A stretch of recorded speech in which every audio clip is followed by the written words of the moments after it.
في ملخصنا النهاردة هنشوف علاقة واضحة جدا بين محمد وزليش، لأن الاتنين بيبان عليهم الحب وبيتأكدوا من مشاعرهم أخيرا. لكن الجديد هيكون مفاجأة وصدمة طبعا لزليش بسبب هاندا. ازاي وليه؟ ده اللي هنعرفه مع بعض النهاردة، فتابعونا للنهاية. اللي ما شافش الحلقات اللي فاتت هيلاقيها في أول تعليق مثبت تحت الفيديو. ما ننساش نحط لايك ونعمل شير للفيديو ونشترك ونفعل جرس التنبيهات لو أول مرة تشوفونا. بتبدأ الأحداث بنشوف زليش في بيت هاندا. بيكون سونار بره وعايز يدخل، وأول ما بتشوف هاندا زليش بتفضل تصرخ على إن في حرامي، فبيجري سونار وبيجري وراه أتيلا وزليش. فبتروح هاندا شايلة صورها مع محمد بسرعة علشان زليش ما تشوفهاش، وبتحطها في الكرتونة. بيرن محمد على هاندا فما بتردش عليه، أو بيلاقي جده داخل عليه. بترجع زليش وأتيلا بعد ما سونار هرب. اللي أول ما بيدخلوا على هاندا بتضرب أتيلا بالمغرفة غصب عنها من الخضة. بتكون زيليش عايزة تبلغ الشرطة، لكن هاندا بتمنعها، وبتعرف زيليش هاندا إنها جت تاخد حاجات للست اللي بيتها غرق في القرية. بتكون عايزة تساعد هاندا في لم الحاجة. بتيجي تشيل الصندوق فبيقع منه صورة وبتتصدم هاندا. بنروح لمحمد اللي بيعرف جده إن هاندا بتحاول تخليه يحبها من جديد، لكنه بيطلب منه ما يركزش معاها ويكمل تسديد دينه زي ما وعده. بنرجع لزيليش واللي بتطلع الصورة اللي معاها، وبتطلع صورة هاندا وسط أبوها وأمها مش أكتر. فبتاخدها هاندا وبتطلب من زيليش تطلع تاخد اللي هي عايزاه، وبتفضل تحمد ربنا إنها طلعت صورة أهلها. بنشوف أوغر وكيفنج عمالين يتخانقوا مع بعض من غير سبب، وبيدخل عليهم محمد فبيسألوه عمل إيه مع هاندا. بنروح لفيكو اللي بيكون جايب طبل ومزمار ومحضر فرح لحسنية، لكن بتطلع ناس تعرفهم إن أمها مش موجودة وسابت البيت ورسالة، فبيطلعوا كلهم يجروا. بنرجع لمحمد اللي بيعرفهم ان هو ما قابلش هاندا وجده لحقه. بيلاقوا زيليش جايه فبيسكتوا. بتنزل زيليش من العربيه. بتعرف محمد ان معاها مفاجاه، اللي اول ما بيشوف الانتريه بيتصدم. بتساله زيليش لو المفاجاه عجبته وهي مش فاهمه حاجه. بنشوف سيفال ماسكه كل تحف البيت بتلونها من الزهق والملل. بيدخل عليها ترغد يطلب منها تهوي البيت علشان الريحه وتلبس علشان ماشيين. فبتجري عليه تفكره هيخرجها، لكنه بيعرفها ان هما هيروحوا مشوار مهم وما بيرضاش يعرفها هو ايه. بنرجع لمحمد اللي بيكون مصدوم وخايف لا تكون زيليش عرفت حاجة، لكن زيليش بتعرفه انها لقيت له كرسي مريح ينام عليه او الباقي هتاخده للجدة. واول ما بيسمع ده بيعرف انها ما عرفتش حاجة. بيفرح وبيفضل يشكرها على الكرسي وعلى انها بتعمل خير. وبتكون حسنية مسافرة وقاعدة تشكي همها للفرخة اللي جنبها وإن محدش سأل فيها. فجأة بتلاقي عربية فيها فيجو والكل بيوقفوها، ولما بتنزل بتفضل عاملة نفسها زعلانة، لكن فيجو بيفضل يعرفها إن هو بيحبها وما يقدرش يستغنى عنها. بيصالح فيها، لكنها بتفضل تهددهم إنها ماشية لحد ما فيجو بيطلع لها الخاتم. بيعرض عليها الجواز من تاني، فبتفرح وبتوافق. بتشتغل الموسيقى والكل بيرقص. بنرجع لمحمد اللي بيفضل باصص على الكرسي. بيعرف صحابه إن هو لما كان هيتجوز هاندا وساعد تحضيرات البيت ما كانش مهتم، لكن كانت الحاجة الوحيدة اللي اختارها في الشقة هي الكرسي ده، وزيليش اختارته له من وسط كل العفش. بيكون مبسوط بيه جدا. بيقعد عليه وهو مرتاح. فبتدخل زيليش تعرفه ان وقت الراحة والانبساط خلص. بتديله شغل يعمله هو والاتنين اللي معاه. بتمشي وبتسيبهم. بنشوف حسنية اللي بتكون رجعت ولابسة فستان الفرح زي ما اتمنت. بتوصل زيليش تتصور معاهم، والكل بيكون مبسوط وبيرقص. وبتتصور حسنية وفيكو زي ما كان نفسها تعمل. بترن هند على محمد تعتذر له عن التأخير. بتسأله هيتقابلوا فين، لكنه بيعرفها إن هو وراه شغل أو ما بقاش فاضي. فبتقفل معاه وبتلاقي عربيتهم ونازل منها أبوها وأمها، فبتتصدم. بيعرفوها إن هما جم يشموا هوا ويشوفوا المكان اللي بنتهم شغالة فيه وشغالة مع مين. وبتحاول هاندا تمشيهم، لكنهم بيصمموا يفضلوا. بيكون محمد وأصحابه راجعين على القرية، وأول ما بيشوف عربية ترغد بيستخبى، أو بيكون ترغد بيتكلم مع بنته. بيلف محمد بالعربية بسرعة وبيرجع. بتخض السيفال من سونار اللي أول ما بيجي بتعرفهم إن ده صاحب الجزمة الصفرا اللي زيليش بتتكلم عنه، لكن سونار بيعرفهم إن هو اسمه سونار. فبيستغربوا أهلها. بتفضل هاندا مصدومة. بنشوف عاكف اللي بيكون متعصب لأن البنوك هتحجز على أملاكه لو ما سددش دينه، وهيعلن إفلاسه بسبب محمد. بيزعق في الكل كالعادة. بنرجع لهاندا اللي بتوشوش أهلها إن هو تعبان وإن هو مش متزن وكل يوم باسم. فبياخدوه على قد عقله لحد ما بيمشي. بيلاقوا زيليش وأصلي داخلين عليهم. بيتبسطوا لما بيشوفوهم. فبيعرفهم ترغط إن هو عنده مفاجأة هتخليهم ينبسطوا أكتر. بنشوف محمد هو وأصحابه مستخبيين أو مش عارفين يلاحقوا على المصايب، فبتدخل عليهم زيليش وتعرفهم إن هم هيروحوا فندق علشان يناقشوا الشغل. فبيسألها محمد طلعت بالكلام ده منين، فبتعرفوا إن ترغد حجز لهم هناك وإنهم يستمتعوا بوقتهم وهما بيشتغلوا. فبيعترض محمد على المروح هناك أو بياخدها بره ويعرفها إن هو مش هيروح لأنها ما بتاخدش رأيه في أي حاجة، أو بتعامل الحمار معاملة أحسن منه. فبتعرفه إنها واثقة في الحمار لأنه لو حتى فكته مش هيهجرها، لكن هو مش مضمون. بيجي شاكر يعرفها إن هو عايزها، فبتروح معاه على البيت. بتخبط أصلي على زليش اللي أول ما بتفتح بتشدها لورا البيت علشان توريها حاجة مهمة، أو بتكون نجوم على الحيطة. بتفرح زليش بيها جدا. بنروح لمحمد وأصحابه بيقنعوه يروح مع زليش علشان تثق فيه، أو بيكون متعصب منها، أو بتكون برضو زليش بتتكلم مع أصلي عنه ومتعصبة منه. بتروح ناس تقعد جنب سونار أو بتعرفوا آخر الأخبار، وإن زليش هتروح الفندق لوحدها لأنها اتخانقت مع محمد. بيجي تاني يوم بنشوف سونار بيحضر نفسه. بيجي درموش اللي بيفهم من كلامه إن هو رايح ورا زليش.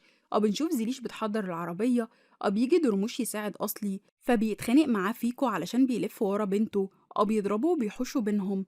بتفضل زليش تبص على محمد قبل ما تمشي، وبيكون محمد قاعد يكلم الحمار على إن زليش ما بتهتمش بزعله وسابته ومشيت. بيخرج يبص على العربية وهي ماشية. بيجيله درموش يتكلم معاه، وفي وسط الكلام بيعرف منه محمد إن سونار رايح ورا زليش على الفندق، فبيمشي بسرعة. بنروح لإدريس اللي واخد زيفال وأمينة يفرجهم على غسيل العربية وسايب مشكلة عاكف وترغط. بتكون أمينة هتتجنن منه، لكن سيفال بتطمنها على إنها هتحل الموضوع.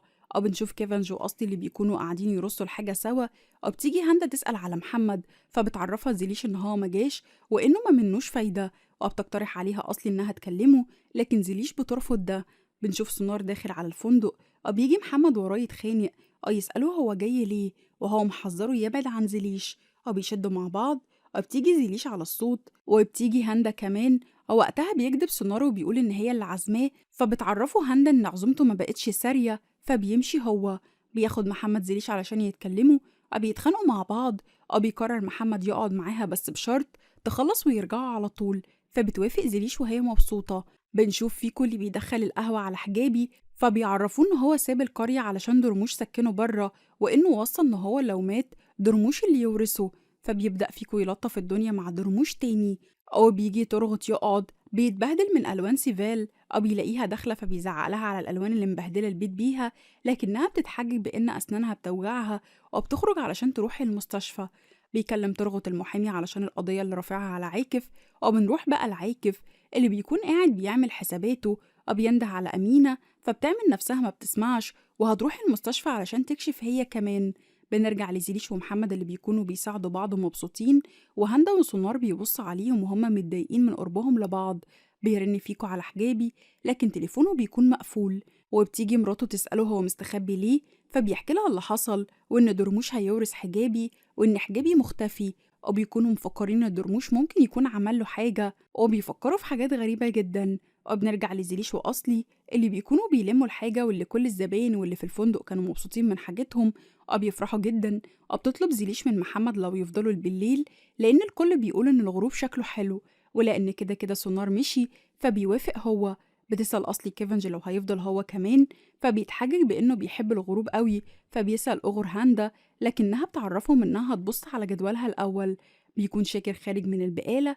بيلاقي سونار جاي اللي بيعرفه إن هو كان في البحر وإن الجو حلو، وحتى زيليش مقضية وقتها في الفندق حلو قوي مع محمد. فبيستغرب شاكر لأن محمد ما راحش، فبيعمل نفسه سونار ما كانش قصده يعرفه إن محمد راح ورا زيليش وإن بنته قاعدة معاه في الفندق. فبيتعصب شاكر وبيمسك في سونار عشان بيجيب سيرة بنته. بتيجي بيري تحوش بينهم. بيمشي شاكر وهو متعصب. بنشوف أغر وكيفنج ماشيين. بيلاقوا ترغط في وشهم، فبيرنوا يعرفوا محمد. بيجروا يستخبوا. بتكون زيليش بتدور على محمد، وبتدخل المطبخ وبتدخل هاندا وراها وبتقفل عليها باب المخزن علشان ما تشوفش الغروب مع محمد وتبعد عنه ويفضلها الجو معاه. بتخاف زيليش من الضلمة. بتفضل تخبط وبتحاول تهدي نفسها. بتلاقي محمد مسكها وبيهديها وبيولع النور ويعرفها ان هو جه يدور عليها هو كمان، وان اخيرا لقوا بعض. فبيفصل النور تاني. بتكون زيليش بتخاف جدا من الضلمة. بتفضل متوترة. بيحاول محمد يهديها. بتخرج هاندا تلاقي ابوها في وشها اللي بيعرفها ان هو جه علشان ياكل معاها هي وزيليش ويطمن على الشغل. وبيطلب منها تنده زيليش. بنشوف شاكر اللي قاعد متضايق ومتعصب، بياخد تليفونه وبيقوم وبيسيبهم. بتروح بيري وراه تهدي فيه لأنه متعصب لأن زيليش ما بتردش عليه أو مش فاهم هي بتعمل إيه. لكن بيري بتطمنه إن زيليش ما بتهتمش غير بشغلها وإنها أكيد مشغولة وهترن عليه لما تخلص. بنرجع لترغت اللي بتتحجج هاندا بإنها عايزة تنام وتعبانة، أو إن زيليش زمانها نامت لأن اليوم كان متعب قوي. بتقترح عليه يرجع البيت ويأجلوا موضوع الأكل ده.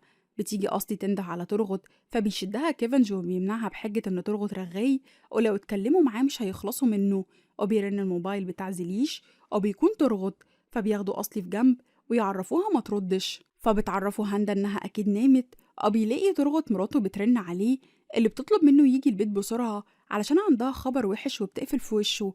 فبيعرف ترغت هاندا إن هما هيأجلوا موضوع الأكل لأن أمها عايزاه ضروري وبيمشي. بتفضل زيليش تخبط على الباب. بيحاول محمد يهديها لكنها بتكون خايفة جدا من الضلمة. بتطلب منه يكلم حد لكن الموبايل ما بيكونش فيه شبكة، وبيفضل يهديها. بيعرفها إن هو هيدور على حاجة تنور لهم وما تخافش. بتكون هاندا قاعدة رايقة والكل قالب الدنيا على محمد وزيليش. بياخد كيفنج أصلي بحجة إن هما هيدوروا على محمد. بتقوم هاندا تعمل نفسها بتدور على زيليش مع أغر. بنشوف سونار اللي بيروح يخبط على باب بيت لكن محدش بيفتح. بيدخل ترغط على سيفال يلاقيها بتعيط بتعرفه إن في خبر وحش جدا. بنشوف عاكف اللي برضو أمينة بتعيط وبتقوله نفس الكلام. بتقول سيفال لترغط إن عاكف مريض جدا، بتقول أمينة لعاكف إن ترغط مريض جدا جدا. بيخرج سونار وهو متضايق. بنشوف محمد اللي بيكون ولع شمع لزيليش في كل مكان. بتكون زيليش مبسوطة جدا بس جعانة جدا. بتلاقي شوكولاتة وبياكلوها سوا. بتعرفوا إنها زمان اتحبست في مخزن ضلمة مع أمها وعدتها إنها تخرجها منه، وهو كمان وفى بوعده زيها. بتشكره فبيعرفها محمد إن هو هيفضل دايما جنبها وبيحميها دايما. بيوعدها بده. بيجوا يقربوا من بعض بيلاقوا الباب اتفتح بيكون أغر وكيفنج وأصلي، فبيتوتروا وبيلوموهم إن هم سابوهم محبوسين كل ده بيقوموا يمشوا. بنرجع لسونار اللي بيروح يتكلم مع واحد في إنه عايز يأجر بيت. بنشوف محمد وزيليش قاعدين يتفرجوا على النجوم سوا. بتكون هاندا شايفاهم ومش طايقة نفسها. بيقترح محمد على زيليش يفضلوا لحد ما يشوفوا الشروق سوا. فبتعرفوا إن دي هتكون أول مرة تشوف فيها الشروق على البحر في حياتها. بتكون مبسوطة وهي معاه لكن أصلي بتدخل جري عليها. بتعرفها إن أبوها اتصل كتير. فبترن زيليش على أبوها اللي بيكون متعصب بيطلب منها ترجع فورا. فبيعرفها محمد إن هو هيساعدها في لم الحاجة. بترجع أصلي بتاكسي. بيسألها شاكر عن زيليش فبتعرفوا إنها جاية في الطريق مع محمد بس هي جت في تاكسي علشان ما كانش فيه مكان. فبيتعصب وبيسيبهم وبيدخل البيت. بنشوف محمد وزيليش في العربية وفجأة بيقف محمد في مكان بياخد زيليش وبينزلوا. بنشوف شاكر واقف باصص على النجوم اللي محمد عاملها لزيليش. بتيجي بيري تقف معاه. بيفضلوا ساكتين. بنرجع لمحمد اللي بيكون هو وزيليش قاعدين سوا بيشوفوا الشروق. بيوعد محمد زيليش ان هو هيفضل جنبها دايما وهيوفي بكل وعوده ليها. بيكونوا مبسوطين جدا سوا. لكن في الناحية التانية بتكون هاندا واقفة بتعيط لأنها مش عايزة تخسر محمد للمرة التانية. بنشوف فيكو ومراته اللي بيكونوا بيقنعوا نفسهم إن درموش مش قاتل وبيلاقوه خارج في وشهم فبيخافوا منه وبيوقفهم درموش. بيكونوا متوترين وبيسألوا فيكو وهو مرعوب هو رايح فين بالجاروف ده. فبيعرفهم إنه وراه شغل في الغابة لازم يخلصوا. بيمشي وبيسيبهم فبيقرروا يراقبوه علشان يعرفوا هو دفن حجابي فين. بترجع زيليش مع محمد وبيكون شاكر قاعد مستنيها. بيلومها على التأخير لأنها ما كانتش قد ثقته فيها واتغيرت كمان. فبتعيط زيليش وبتوعده إنها مش هتكرر ده تاني. بتدخل البيت وبيجي محمد يتكلم مع شاكر لكنه بيتعصب عليه وبيعرفه إن هو مش هيعلمه يعمل إيه. بيمشي وبيسيبه. بيكون سونار مراقبهم وفرحان فيهم قوي. بنشوف درموش اللي بيكون عمال يحفر في الأرض في الآخر بيطلع بيزرع علشان عايز يعمل مزرعة ورد الأصلي. بيكون شاكر بيقطع الخشب وشغال. بيجي سونار من وراه يسلم عليه. وبعدين بيتكلم عن هاندا وإنها كانت هتتجوز بس خطيبها فجأة ما بقوش لاقيينه، وإنها بدل ما تزعل عليه جت هنا تشكيران ومفيش على لسانها غير اسم محمد ودايما بتسأل عليه. وعلشان كده ممكن يكون محمد هو خطيب هاندا بيفضل يلعب في دماغ شاكر. بنشوف فيكو وخيرية بيدوروا على درموش بيلاقوه فجأة جاي ومعاه الجاروف وشكله مبهدل فبيخافوا. بيفضلوا يحلفوا له إن هما ما شافوش حاجة وإنه سره في بير. بيطلعوا يجروا منه. بنروح لمحمد اللي بيلاقي سلسلة زيليش واقعة على الأرض اللي بتكون سر من أسرارها وبيبص عليها. بيلاقي مكتوب عليها شاكر وليلى، فبيعرف إن اسم أم زيليش هي ليلى. بتكون هاندا رايحة لزيليش علشان تعرفها الحقيقة وتخلص، وبتلاقي شاكر بيوقفها، فبتنزله وبيسألها هي جت قريتهم ليه، فبتعرفه إنها جت علشان شغل. فبيسألها لو كان محمد هو خطيبها، فبتسكت وبيطلب منها شاكر تحكيله علشان يعرف الوضع. فبتعرفه هاندا إن محمد كان خطيبها وكانوا هيتجوزوا كمان، لكنها بتكذب عليه في إنهم كانوا بيحبوا بعض جدا، وإن هو عمل حادثة وفقد ذاكرته، وهي فضلت تدور عليه لكن لما شافها ما افتكرهاش. والدكاترة قالوا ما ينفعش إنها تعرفه عن نفسها علشان ما يتصدمش، لأن لازم يفتكرها لوحده. وبتفضل تعيط وتعرفه إن هم حبوا بعض جدا، وإنها مستعدة تستناه عمرها كله. فبيهون عليها شاكر وبيكون متضايق جدا. بتخرج زيليش تلاقي محمد في وشها، فبتسأله لو كان شاف أبوها، لكنه بيعرفها إن هو ما شافوش، وبيعتذر لها على اللي حصل بسببه، لكنها بتعرفه إن ده ذنب الشمس والشروق مش ذنبه هو، وإنها هتروح تدور على أبوها وتصالحه. فبيطلب منها محمد لما ترجع تجيله عند الشجرة، لأن معاه حاجة ليها وهيستناها هناك، فبتوافق وبتمشي. بيتكلم محمد مع السلسلة وبيعرف ليلى إن هو وقع في حب بنتها جدا. بيحكي شاكر لبيري عن اللي حصل والكلام هندا ليه، وإن كمان إدريس كدب عليه وفهمه إن محمد ملوش أي علاقات، وإنه لو كان يعرف ده ما كانش ساب محمد هنا أبدا. بتحاول بيري تهديه، وبتوصل زيليش وبتقطف ورد لأبوها علشان تصالحه. وبيعرف شاكر بيري إن محمد بمجرد ذاكرته ما هترجع له هيفتكر حبيبته واللي بينهم زمان، وهيسيب زيليش وراه، وإن وقتها زيليش الوحيدة اللي هتخسر وقلبها هيتكسر. أو بيكون مش عايز بنته تزعل، أو بتحاول بيري تهون عليه وتهديه، لكنه بيكون خايف جدا على زيليش. وللأسف زيليش بتكون سامعة كل ده وواقفة مصدومة والدموع في عينيها. أما محمد بيكون قاعد عند الشجرة مستني زيليش علشان تيجي ويعترف لها بحبه. بتخلص حلقتنا على كده. يا ترى ايه المستخبي لمحمد وزيليش اكتر من كده؟ ويا ترى رد فعل زيليش على اللي سمعته ايه؟ وهتعمل ايه مع محمد؟ اما عن رد فعل شاكر تجاه محمد، هل هيروح يمشيه ولا هيكون عنده حل تاني؟ كل ده واكتر هنعرفه في ملخصنا اللي جاي، فاتبعونا. اكتبوا لنا رايكم في التعليقات، وعايزين الملخص اللي جاي امتى. ما ننساش نحط لايك ونعمل شير للفيديو، ونشترك ونفعل جرس التنبيهات لو اول مره تشوفونا. واللي ما شافش الحلقات اللي فاتت هيلاقيها في أول تعليق مثبت تحت الفيديو. I know you told your friend you're not okay, and tell me what's wrong and why you never said you felt that way. And guess you're trying to stay strong and fake a smile until I look away. But I've known you too long, it hurts to watch your blue eyes fade to gray as you fade away, as you fade away. Yeah, I'm about to fade away, 'cause every time I wake up I feel like it's Monday. Something's going wrong with all the chemicals up in my brain. All of a sudden I don't look at anything the same way. Gotta build up of my thoughts sitting in an ashtray. I'm sorry that I'm so inconvenient, okay? Just let me be me and I'll stay out of your way. I can see the way you look at me, I'm such a disgrace. I never really asked to be brought into this place. You wanna love me? Well then baby, have a taste. All the highs and the lows, no, you'll never be the same. I don't really wanna hurt you, but I